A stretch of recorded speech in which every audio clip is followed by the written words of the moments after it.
At the age of 27, the family began to exert pressure on Percival Lowell to settle down and marry.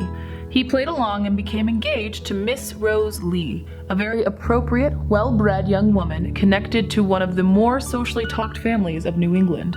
Her sister had married Theodore Roosevelt, so the match had all the outward hallmarks of a successful union. Thus, when Percival Lowell broke off the engagement, all hell broke loose in that slow-motion way that really messing up can have. He had wrestled with himself. Was it cold feet, or just the instinctive uncertainty that he would not make her happy? He had gone to Rose and spoken with her. She had, he thought, understood. And while awkward, a grave mistake had been avoided.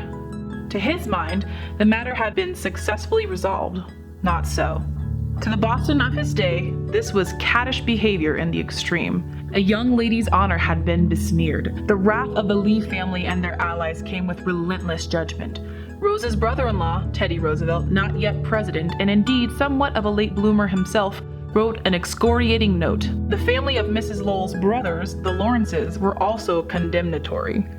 They turned against their younger sister and her wayward son, and Mrs. Lowell, the former Kitty Lawrence, had found that her loving and adored son had alienated her from others and all her kin in a family feud that was never to be repaired. In 1882, under this cloud of social clout, as well as the anguish of having wounded his devoted mother, Lowell set off for Japan halfway around the world. In one sense, it really didn't matter where he went or what he did. What Lowell found was freedom and friends in his life in Japan. Lowell began to recover himself by losing himself in a new culture and language.